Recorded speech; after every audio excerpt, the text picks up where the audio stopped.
kasih sudah mengunjungi video saya. Pada hari kedua terpesona Jawa ini, saya start awal dari sebuah penginapan di Kabupaten Nganjuk, kabupaten yang berbatasan di Jombang yang telah saya lewati semalam atau hari pertama saya tiba di Jawa.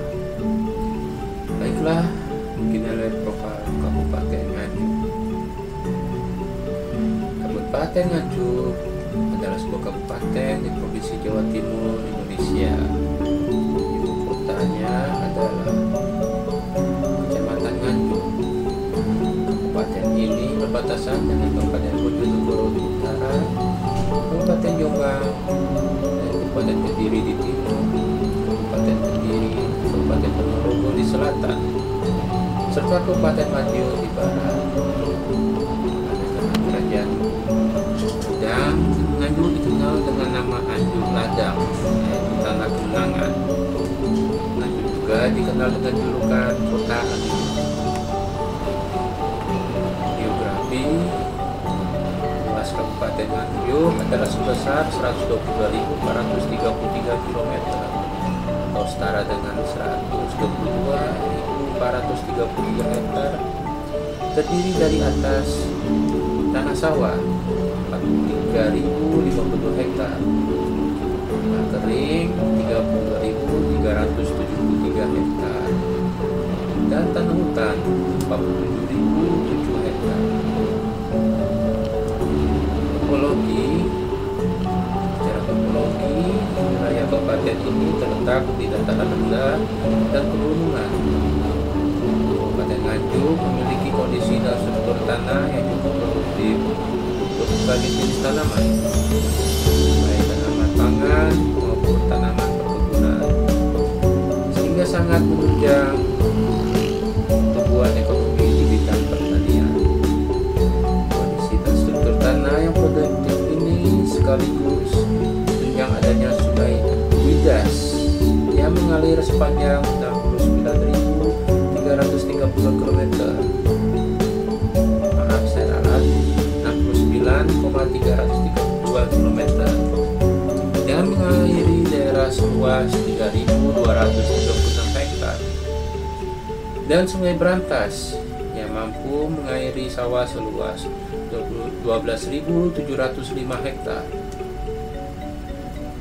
Menurut Kementerian Pertanian, Kementan, Kabupaten Nganjuk menjadi salah satu daerah fokus pemerintah untuk menyerap bawang merah dan menjadi stok pemerintah tiap tahun. Daerah-daerah di Indonesia yang menjadi fokus penyerapan bawang merah adalah Nganjuk, Brebes, Bima, dan Solo.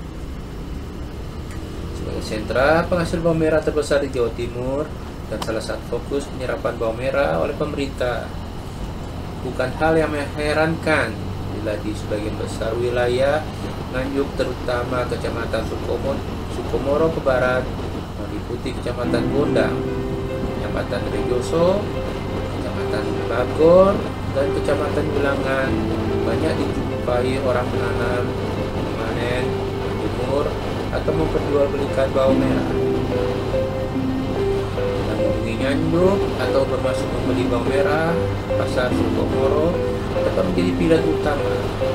Selain tentunya dengan berinteraksi langsung dengan petani lokal, pasar Sukomoro yang terletak di Jalan Surabaya Madiun, Kecamatan Sukomoro ini dikenal sebagai pasar yang fokus pada transaksi jual beli bawang merah.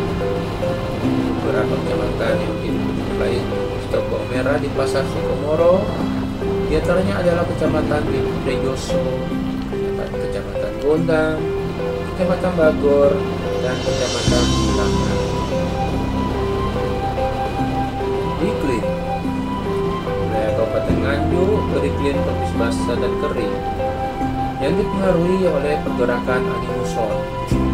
Oleh karena iklim yang dipengaruhi angin muson, wilayah kabupaten ini mempunyai dua musim, yaitu musim penghujan yang dipengaruhi oleh angin muson barat laut, dan musim kemarau yang dipengaruhi angin muson timur tenggara.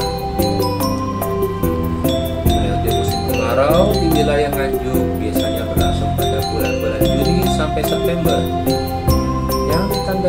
rata-rata curah hujan di bawah 100 mm per bulannya.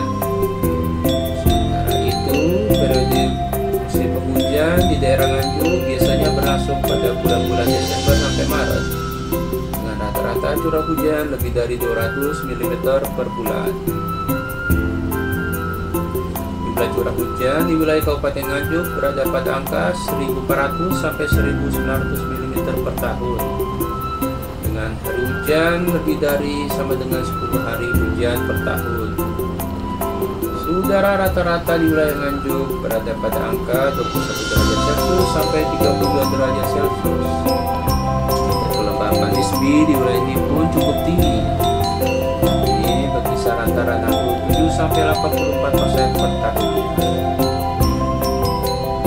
Nganjuk berdasarkan prasasti Anjuk Ladang, dahulunya bernama Anjuk Ladang, yang dalam bahasa Jawa kuno berarti tanah kemenangan. Dibangun pada tahun 859 Caka atau 937 Masehi. Berdasarkan peta Jawa Tengah dan Jawa Timur pada tahun 1811 yang terdapat dalam tulisan Peter Carey yang berjudul Orang Jawa dan Masyarakat Cina 1755 sampai 1825. Penerbit Pustaka Aset Jakarta 1986 diperoleh gambaran yang agak jelas tentang daerah Nganjuk. Apabila dicermati peta tersebut, ternyata daerah Nganjuk terbagi dalam 4 daerah, yaitu Berbek, Godean, Nganjuk, dan Kertosono. Merupakan daerah yang dikuasai Belanda dan Kesultanan Yogyakarta, kecuali Nganjuk yang merupakan mancanegara Kasunanan Surakarta. Sejak adanya Perjanjian Spreh 1830 atau tepatnya tanggal 4 Juli 1830, maka semua kabupaten di Nganjuk, Berbek, Kertosono, dan Nganjuk duduk di bawah kekuasaan dan penguasaan Netherlands Government. Atau sejarah Kabupaten Nganjuk adalah berangkat dari keberadaan Kabupaten Berbek di bawah kepemimpinan Raden Tumanggung Sosro Kusumo I, di mana tahun 1840 adalah tahun suatu kejadian yang diperingati, yaitu mulainya kedudukan ibu kota Kabupaten Berbek pindah ke Kabupaten Nganjuk. Dalam Sahabat van Nederlands Indi nomor 107 dikeluarkan tanggal 4 Juni 1885 memuat SK Gubernur Jenderal dari Nederlands Indi tanggal 30 Mei 1885 nomor 4-C tentang batas-batas ibu kota Tulung Agung, Trenggalek, Nganjuk, dan Kertosono. Antara lain disebutkan Il tot half past Nganjuk Afdeling Berbek de Navageldel Wilchens en Kampung de Chadisis Bix de Kampung Nanggor di Karan di Kampung Pazaman di Kampung Kuman. Dengan ditetapnya kota Nganjuk yang meliputi kampung dan desa tersebut di atas menjadi ibu kota Kabupaten Nganjuk, maka secara resmi pusat pemerintahan Kabupaten Berbek berkedudukan di Nganjuk. Peninggalan bersejarah: Prasasti Kinawe, Prasasti Anjuk Ladang, Prasasti Hering, Candi Lor, Candi Ngetos, Monumen Dr. Sutomo, Makam Kanjeng Jimat, Masjid Joni Al-Mubarok. Kependudukan berdasarkan data BPS, jumlah penduduk Kabupaten Nganjuk sebanyak 1.017.030 dengan kurang lebih 36% penduduk tinggal di perkotaan dan sisanya 64% tinggal di pedesaan. Agama: mayoritas penduduk di Kabupaten Nganjuk menurut agama Islam dan sisanya menurut agama Kristen Katolik, Hindu, Buddha, Konghucu.